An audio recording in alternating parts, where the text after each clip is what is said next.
আসসালামু আলাইকুম, কেমন আছেন সবাই? আজকে প্রচণ্ড স্নো পড়ছে, অনেক বেশি স্নো। চারদিকে একদম দবদবে সাদা, আবার সূর্য উঠছে আজকে। তো যখন স্নো পড়ে তখন তেমন একটা বেশি ঠান্ডা লাগে না। স্নো যখন শেষ হয়ে যাবে, ধরেন আগামী স্যাটারডে, সানডে, মানডে পর্যন্ত স্নো পড়বে। আজকে তো শনিবার, আগামী রবিবার, সোমবারও স্নো পড়বে। তো স্নো পড়া পর্যন্ত ঠান্ডাটা এত বেশি মনে হয় না, কিন্তু যখন স্নো পড়া শেষ হয়ে যাবে, বরফগুলো গলতে শুরু করবে, তখন প্রচণ্ড ঠান্ডা লাগে। প্রচণ্ড ঠান্ডা লাগবে, তখন আপনার টেম্পারেচার -10 থেকে -15 ডিগ্রিতে চলে যাবে। চারপাশ একদম সাদা।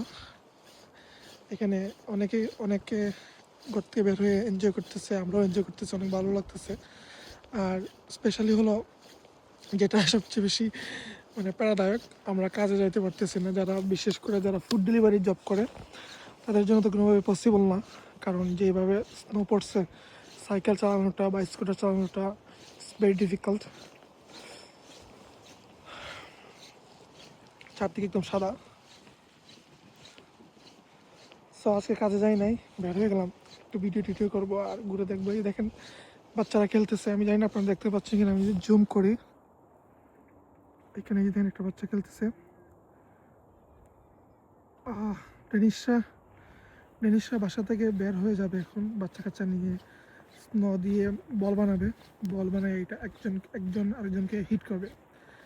তখন ওরা এনজয় করে যেতেন। আবার স্নো কিন্তু শুরু হইতেছে আস্তে আস্তে। চারপাশে একদম একদম সাদা,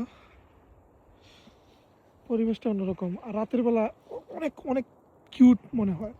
রাত্রিবেলা যখন চাঁদের আলোটা পড়ে স্নোতে, তখন রিফ্লেকশন হয় এবং দেখতে অনেক সুন্দর লাগে। মনে হয় যে রাত দিন বোঝা যায় না, এত অন্ধকার মনে হয় না।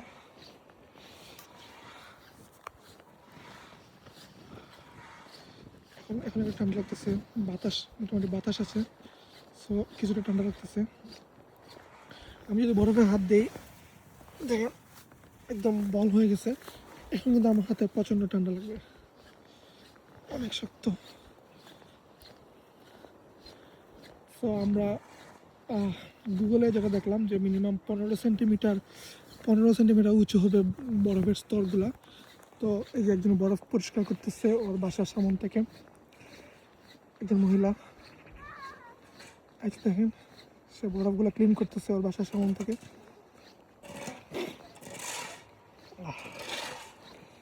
এখন একটু ঠান্ডা লাগতেছে, একটু না, মিনিমাম মনে হইতেছে যে ফিলস লাইক -7 ডিগ্রি সেলসিয়াস, এরকম -7, 8। তো প্রথম যখন আসি, লাস্ট ইয়ার যখন আসি, তখন আমার কাছে খুবই ঠান্ডা লাগতো, অনেক অনেক বেশি কষ্ট হতো। বাট এখন আমি অ্যাডজাস্ট হয়ে গেছি, এতটা বেশি ঠান্ডা লাগে না। তারপরে যে জিনিস পরে বের হয়েছি, শরীরে তো ঠান্ডা লাগার কোনো কথাই নেই।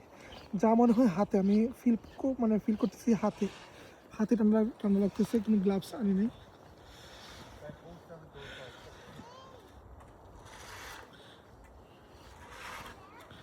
তো ইউরোপের মজা আসলে সামারে সামারে অনেক সুন্দর গাছ গাছ গাছের পাতাগুলো ফুটে, ফুল ফুল ফুল দেখা যায়। কিন্তু উইন্টারে শুধু স্নো দেখবেন।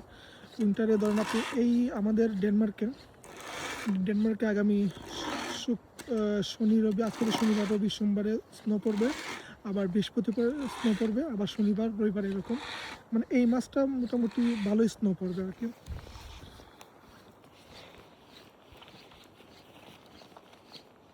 স্নো পড়লে একটাই প্রবলেম, স্নো যখন স্নো পড়ে তখন অনেক সুন্দর, অনেক এনজয় করা যায়। বাট যখন স্নোটা গলতে শুরু করে, যখন গলে যাবে, তখন রাস্তাঘাটে এমন বিচ্ছিরি অবস্থা হবে। স্পেশালি আপনি যারা বাইরে আউটডোরে কাজ করে, তাদের জন্য সো ডিফিকাল্ট কাজ করার জন্য। ইনডোরের কাজ তো সবসময় সমান, ইনডোরের কাজে কোনো প্রবলেম নাই। রাস্তাঘাট বরফগুলো গলবে, হ্যাঁ, রাস্তাঘাটগুলো একদম কাদা কাদা হয়ে যাবে। কাদা বলতে এই মাটি না, বরফগুলো গলা শুরু করার পর একটু কীরকম জানি হয়ে যায়। তারপর স্লিপ কাটবে, পায়ে স্লিপ কাটে, আপনার সাইকেল চালাইতে পারবেন না। যদিও ওরা রাস্তার যে সাইকেলের জন্য আলাদা আছে, রাস্তা আছে, ওইটার উপরে ওরা লবণ দিয়ে দেয়। তারপর একটু রিস্ক থেকে যায় আর কি। আমি ক্যাপচারেই বের হয়ে গেছি, নাকটা জমে যেতেছে একদম।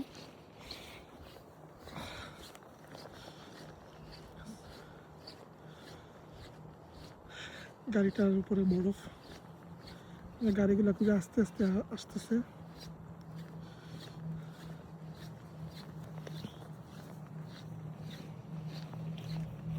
স্নোগুলো প্রথম প্রথম ভালো লাগে, এক দুই দিন পরে আর একদম বিরক্ত লাগে, পরে মানে বাসা থেকে বের হতে ইচ্ছা হয় না, কাজে টাজে যাওয়ার সময় মারাত্মক বিরক্ত লাগে।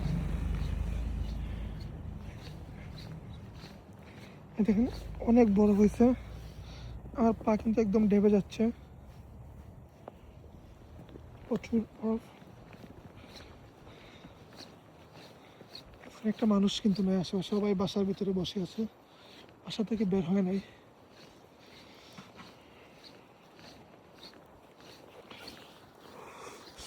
এখন কিন্তু প্রচুর ঠান্ডা লাগতেছে আমার।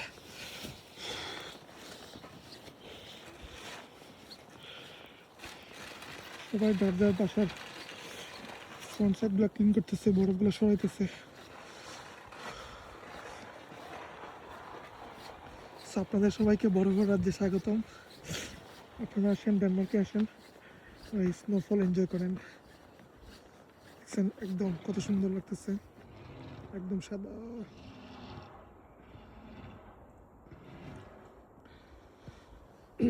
Scandinavian country, Denmark, Norway, Finland, Sweden.